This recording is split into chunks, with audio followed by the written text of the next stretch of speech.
બૌદ્ધ આપણને શું થાય? નહીં થાય, નથી ગમતું, નહીં ફાવે. આવા વિચારો પણ દિવસમાં ઘણી વાર આવે છે. નથી મજા આવતી, નથી ફાવતું, નથી ગમતું. પણ સવારથી ઉઠીને આ જીવન મૂલ્યોનું પહેલું મૂલ્ય છે વિચારો કરવા. થાય, બની શકે, પ્રયત્ન કરું તો થાય. Don't accept your limitations. Why are you creating your own limitations? આપણે આપણી મર્યાદાઓ શું કામ બાંધી દેવી? જ્યારે ભગવાને આપણા આત્મામાં અમર્યાદ શક્તિ મૂકી હોય. સ્વામી વિવેકાનંદ કહેતા each soul is potentially divine. આપણા બધામાં અપાર શક્તિ છે. તો શું કામ હારી જવું? શું કામ થાકી જવું? શું કામ બેસી જવું? જાપાનમાં એક કોઈ નામની માછલી થાય છે, એને જાપાનીઝ કાર્પ પણ કહે છે. આ જાપાનીઝ કાર્પ માછલીની એક બહુ રહસ્યમય વાત છે. એ માછલી જન્મે એટલે એને ડોલમાં કે બકેટમાં, જે આપણે બાથરૂમમાં યુઝ કરતા હોઈએ નાનું વેસલ, એમાં પાણી ભરેલું એમાં મૂકે એટલે એ માછલીના જીવનકાળ દરમિયાન 2 થી 3 ઇંચ મોટી થાય. એની એ જ જાપાનીઝ કાર્પ માછલી એ જન્મે ત્યારે એને મોટા ટેન્કમાં અથવા ઓવરહેડ ટેન્ક હોય, આપણા ઘરની ઉપર ટાંકી હોય મોટી, તેવા મોટા ટેન્કમાં મૂકે તો એ જ માછલી 6 થી 8 ઇંચ મોટી થાય. એ જ માછલી જન્મે ત્યારે તમે એને મોટા તળાવમાં કે સરોવરમાં મૂકી દો તો એ 3 ફૂટ મોટી થાય. સેમ ડીએનએ, સેમ જીન્સ, એની સાઇઝમાં આટલો બધો ફેર છે. કેમ? વર્ષો સુધી રિસર્ચ પછી બાયોલોજિસ્ટે કીધું કે પહેલી વાર તરે અને દિવાલો જોવે એટલે પોતાની મર્યાદાઓ સ્વીકારી લે છે કે મારી માટે તરવા માટેનો આટલું જ ક્ષેત્રફળ છે, એટલે એનો વિકાસ એટલો જ થાય છે. It is all psychological, it is all mental. એ બધી આપણા મનની વાત છે, વિચારોની વાત છે. જ્યારે એને તળાવમાં મૂકવામાં આવે ત્યારે ખબર છે કે મારી માટે અમર્યાદ ક્ષેત્ર છે, એટલે એનો વિકાસ 3 ફીટ સુધી થાય છે. એમ આપણે મર્યાદા મનમાં બાંધવાની જરૂર નહીં. ઇન્ટરનેટનો જમાનો છે, સોશિયલ મીડિયાનો જમાનો છે, કનેક્ટિવિટી દેશ પરદેશમાં આટલી બધી છે. અહીંયા રહ્યા થકા બધું કામ થઈ શકે. વર્ક ફ્રોમ હોમ તો એક ટ્રેન્ડ બની ગયો. તો we can do everything. Why you accepting and creating your own limitations? આપણે આપણી મર્યાદા શું કામ ક્રિએટ કરવી? એટલે અંગ્રેજીમાં એક સરસ કહેવત છે જે નાનપણથી આપણે શીખ્યા છીએ, સો અ thought reap a habit. Sow a habit. Sow a thought, reap an action. Sow an action, reap a habit. Sow a habit, reap a character. Sow a character, reap a destiny. તમે જેવા વિચાર કરશો ને એવી ક્રિયા થશે. જેવી ક્રિયાઓ થવા મળશે ને તમારી આદત બનશે. આદતો પ્રમાણે તમે ચાલતા જશો ને એટલે તમારું ભાગ્ય ઘડાશે અને તમારું ચારિત્ર ઘડાશે. અને ચારિત્ર ઘડાશે એ પ્રમાણે તમારું પ્રારબ્ધ અને ભવિષ્ય નક્કી થશે. એટલે ભવિષ્ય માટે આ વિચાર, એટલે પહેલી જે વાત કરી જાપાનીઝ કાર્પની, એ વિચારોની સ્પષ્ટતા. બીજી આ વાત કરી સો અ થોટ, એ વિચારોની સ્વચ્છતા. The clarity of thought process and the cleanliness of thought process. તો એ બહુ જ મોટા જીવન મૂલ્યો છે. કદાચ આપણે જીવનમાં આપણી પાસે છે બધું જ હારી જઈએ, વિચારો તો આપણા માલિકીના છે ને. યસ ઓર નો? ધારો કે ધંધો તૂટી ભાંગી ગયો, જોબ ગઈ, ડિવોર્સ થયા, યંગ દીકરા દીકરીમાં કોઈનું એક્સિડન્ટ થયું અને મૃત્યુ પામ્યા. Things happen. આવી ઘટના કોઈ પણના જીવનમાં બની શકે છે. એ બન્યા પછી વિચારો તો આપણા હાથમાં છે ને. આપણા વિચારો તો કોઈ લઈને લઈ જઈ શકતા ને. તો એ વિચારો ઉપર કંટ્રોલ રાખીને વિચારોને સ્ટ્રીમલાઇન કરવાને એ અગત્યનું જીવન મૂલ્ય છે. માણસ હારી ક્યારે જાય છે? જ્યારે વિચારો નબળા કરે છે ત્યારે. ખીણમાં પડ્યા પછી ઊંચા વિચારો કરે તો ખીણની બહાર આવે છે, અને ખીણની બહાર ઉભો ઉભો ખોટા વિચાર કરે તો અંદર જતો રહે.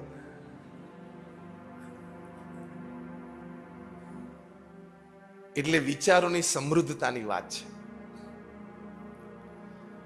લંડનમાં બપોરે 12 વાગેલા ને એક સ્વીપર છે ને બિગ બેન ટાવરની બાજુનું ગાર્ડન સાફ કરતા હતા. રવિવાર હતો એટલે એનો 12 વર્ષનો છોકરો વેલિંગ્ટનની સાથે ગયો. બરોબર 12 વાગ્યા ને એટલે પહેલો ટકોરો પડ્યો અને આ છોકરાને મનમાં એક વિચાર ઉઠ્યો અને આમ બિગ બેન ટાવરની સામે જોઈને બોલ્યો કે Wellington will become the mayor of London. બીજો બેંગ વાગ્યો, અગેન 12 વખત 12ના ટકોરા પડ્યા. 12 વખતે બોલ્યો કે Wellington will become the mayor of London. અને એ છોકરો 22 વર્ષની ઉંમરે યંગેસ્ટ મેયર ઓફ લંડન બન્યો. વિચારોની સમૃદ્ધતા, વિચારોની સમૃદ્ધતા. અહીંયા ઘણા યુવાનો બેઠા છો, ભલે તમે ગલીમાં ક્રિકેટ રમતા હોય, પણ બેટ હાથમાં પકડો એટલે વિરાટ કોહલી રોહિત શર્માનો જ ભાવ આવી જવો જોઈએ. મજા આવે. એમાં ખોટું શું છે? માલિકી તો આપણી છે ને, આપણા વિચારોની, ભાવનાઓની માલિકી આપણી છે. આપણું મગજ છે ને આપણું મન છે. એટલે રોજ સવાર ઉઠીને પોતાની જાતને કહેવાનું કે નબળું પોસાશે નહીં. રિપીટ વિથ મી, નબળું પોસાશે નહીં. હવે અંગ્રેજીમાં બોલું છું, રિપીટ કરજો. I can never think less and negative. ઓછું અને નેગેટિવ હું ક્યારેય વિચારી જ ના શકું. ગમે તેવી બુરી હાલતમાં હોઈએ ને, વિચારો તો મોટા જ રાખવા. વિજ્ઞાન પણ કહે છે કે તમે પોઝિટિવ વિચાર રાખો ને તો તમારા શરીરમાં હાર્મોન્સ ક્રિએટ થાય છે, જે તમને પોઝિટિવિટી આપે, ઓપ્ટિમિસ્ટિક આઉટલુક આપે, જે તમારી ફિઝિકલ, મેન્ટલ અને ઇમોશનલ હેલ્થ સારી રાખે.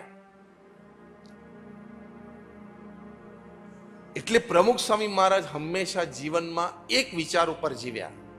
પ્રમુખ સ્વામી મહારાજનું આખું જીવનકાળ, તમારામાંથી અમદાવાદમાં હમણાં 2 મહિના પહેલા પ્રમુખ સ્વામી મહારાજનો શતાબ્દી મહોત્સવ ઉજવાયો.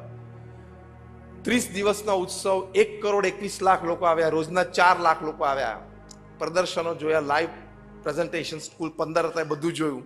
તમારામાંથી ઘણા બધા ઉત્સવમાં આવ્યા છે. Just rays your hands if you have been there. કેટલા બધા? 90% લોકો બધા આવ્યા. એમના જીવનમાં એક જ વિચાર ઉપર જીવ્યા 95 વર્ષ.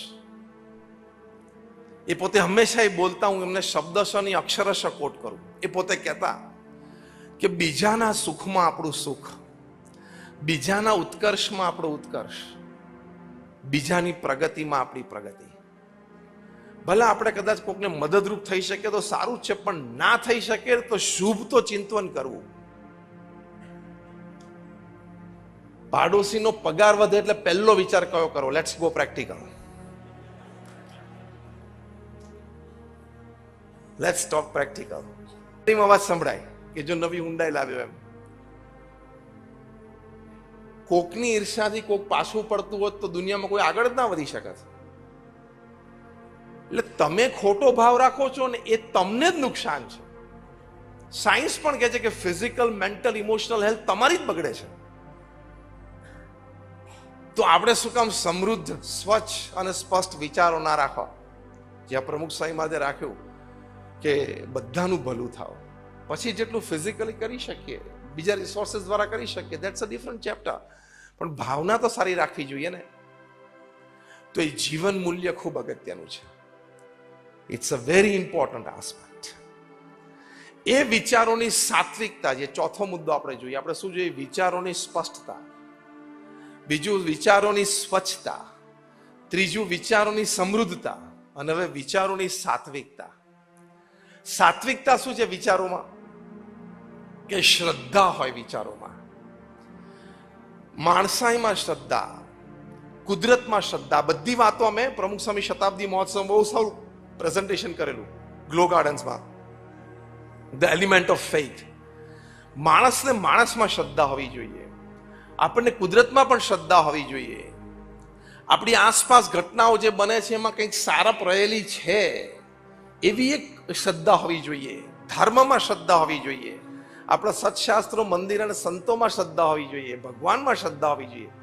કારણ કે એલિમેન્ટ ઓફ ફેથ એટલે વિચારની સાત્વિકતા વગર તમે જીવી કેવી રીતે શકો? કારણ કે બધું જ આપણા જીવનમાં આપણે શ્રદ્ધાથી કરીએ છીએ. બધું લોજિકથી નથી કરતા. Rather it is very less, 10-15% mind. બાકી 70-80% mind live by faith, walk by faith.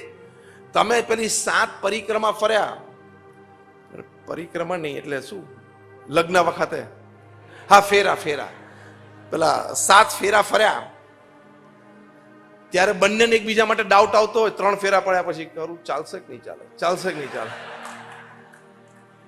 તો ત્યાં પતી જાય. પણ બંનેને એ વખતે ફેરા પડતા પડતા શું હોય? Silver jubilee, golden jubilee. અને શ્રદ્ધાનો વિષય છે. બધા કે હનુમાનની જેમ છાતી ઠીરીને થોડી બતાવે લગ્નના મંડપમાં, તારા સિવાય કોઈ હૃદયમાં નથી, એમ થોડે બતાવવાનું છે. You walk by faith and people have walk by faith. અને લોકો આવી શ્રદ્ધાથી જીવ્યા તો 25 યર્સ 50 યર્સ સેલિબ્રેટ કરે છે. આપણે બધા સમાજમાં જોયા છે ને એવા પરિવારોને ઓળખીએ છીએ. તો એ વિચારમાં સાત્વિકતા રાખવી. તર્ક સારી વસ્તુ છે, પણ તર્ક અને શ્રદ્ધાને તમે બેલેન્સ ના કરી શકો ને તો તમે ખોટમાં જશો. અગેન આઈ રિપીટ, તર્ક સારી વસ્તુ છે, પણ તર્ક અને શ્રદ્ધાનું જો બેલેન્સ નહીં કરી શકો ને તો ખોટમાં જશો. કારણ કે if there are 10 problems that can be solved by logic, other 20 problems can get solved only by faith. એ શ્રદ્ધાથી જ સોલ્વ થશે. એટલે આ વિચારોની પરિપક્વતા આપણી હોવી એ ખૂબ જરૂરી છે.